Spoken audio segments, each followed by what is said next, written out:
You just witnessed some good stuff, ladies and gentlemen.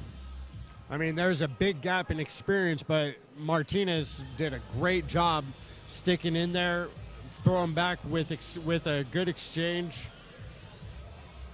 All right, Brian Soto, let us know who's coming up to the fights. So it looks like our 8th bout coming up here is Luqman Hakim.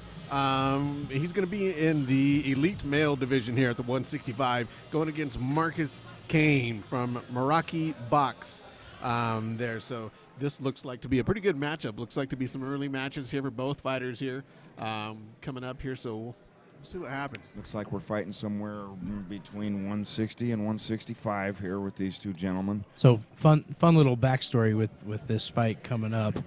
If Marcus Kane from Meraki Box wins, he will be fighting Eric Davis, his teammate, tomorrow for the belts, who won earlier at our morning session. Oh, wow. So little bit of drama in the, you wonder who wins the sparring sessions and who's got the edge going into that if it were to occur. Boy, that would be a talk of the gym, wouldn't it? Which is his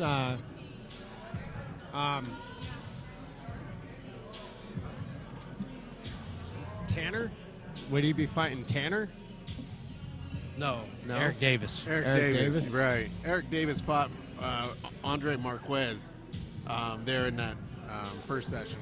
And he was the winner. So if Kane is the winner for this one, we got a gym-on-gym battle for the belt. That's awesome. Marcus Kane, of course, they're coming to us from Colorado, and his nickname's interesting as he's known as Chaos. Marcus the Chaos. Well, I mean, and you can't put the nickname away here from Luqman Hakim. It's my favorite nickname I've ever seen in my life, Brian. What is it? You go ahead. I'll let you do this. You're going to let me say it? Yeah. It's Lug Skywalker. Ooh. Oh, my goodness. A little Star Wars reference. All right. Here we go. Excuse me. Here we go. Bout number 8. It could be Please help me welcome to the ring. Fighting out of the red corner. Let's hear it for Luqman Hakim. I love And fighting out of the blue corner. Let's hear it for Marcus Kane. It could be Luke. They just spelled it with the L-U-K. Yeah, I think it is Luke Skywalker. It's just lovely. But still, Luke He's a kid Skywalker. after my own heart. Right. All right, guys, we're about to get into round 1 here. Right. Another good ref in the ring. We'll see if Luke Skywalker has the force against Marcus Kane here. So Hakim is his second match and Kane's first. Right.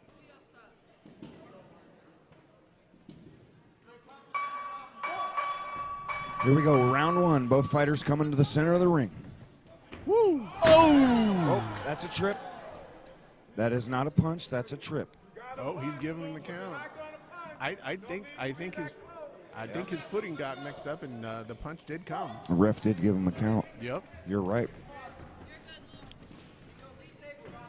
His footwork's a little bit suspect, but he's recovering, I think. Right. Wow. Kane's got some real power. I think you can all see that. You can look at his body there and see that he spends a lot of time either in the weight room or somewhere. Right. But he's dealing with a lot of power. Both fighters have some jitters here in this first round. Yeah, and you can definitely tell that by their footwork. They're kind of really kind of sprawled out a little bit too far, but maybe a little bit too close together as they trying to throw punches in between that. And if your footing's not right, your punches are going to definitely be affected. That's definitely part of the game, isn't it, Soto? Right, definitely.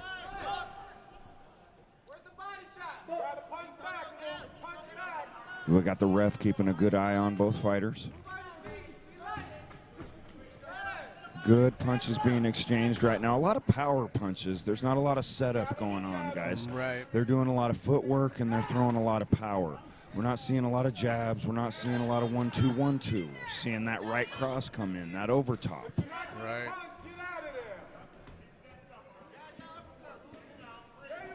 Luqman Hakim being coached by his corner over there to move a little more, to get out of the way, not take and absorb big power punches. Right.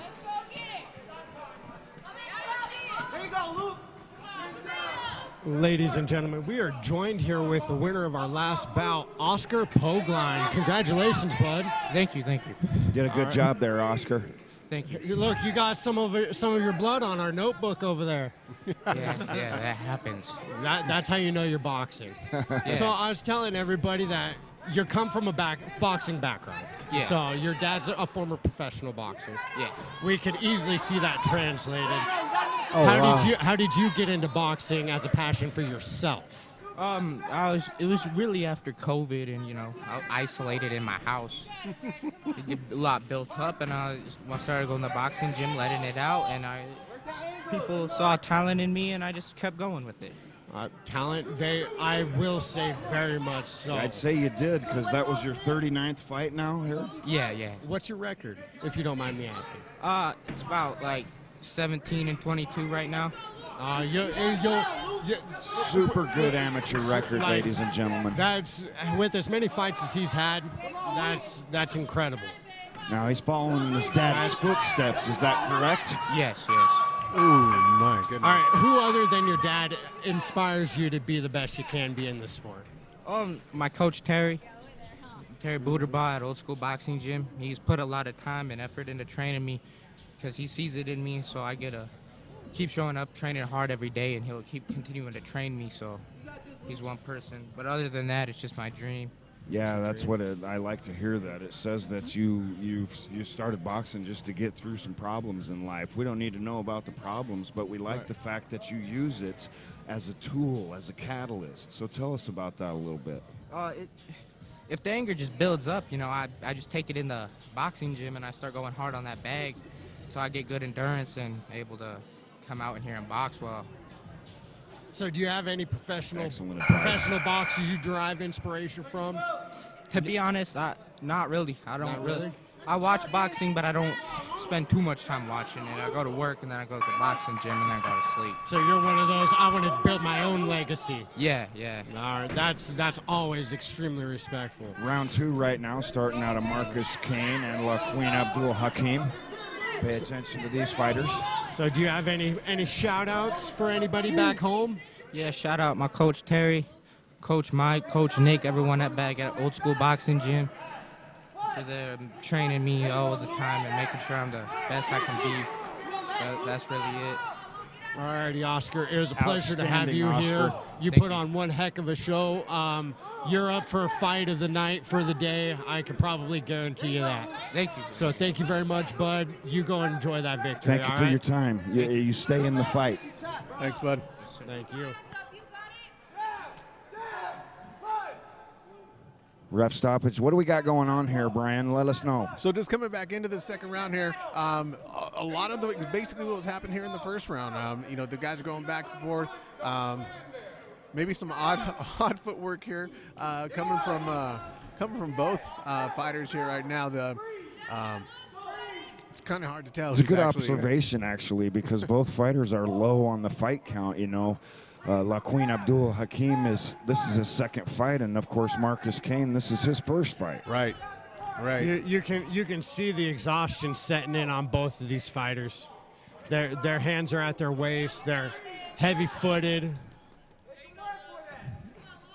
You can see some eyeing, Marcus Kane eyeing down his opponent right now. As you're talking about being fatigued, it looks like his opponent is a little bit fatigued here.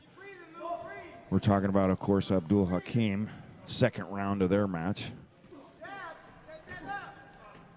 I mean, too, if you look at it, there is a bit of an age difference here between both of those guys. They got a 31 versus a 21, and it is 10 years, but that might be a bit of a factor here.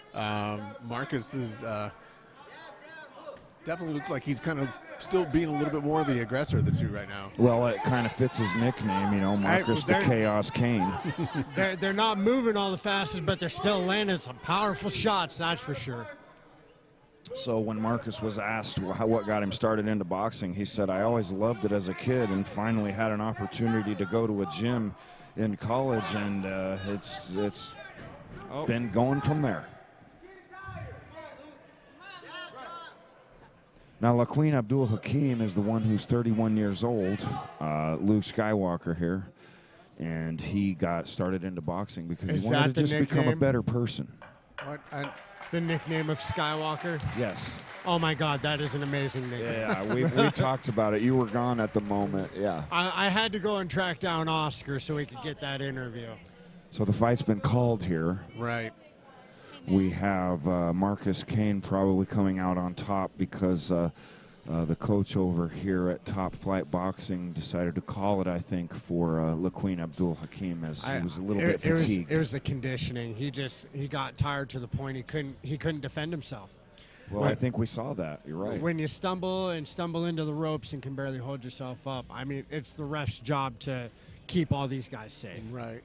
I mean, and if anybody's done any sort of physical contact sport or anything like that, I mean, you guys know what jello legs feel like when you're just It's too horrible. much. It's horrible. I'm serious. Now, Brian, you had a wrestling career, so I mean, Well, you know what you're talking about. It's true. I don't know about wrestling career. I just know that I've been exhausted All at right. that point.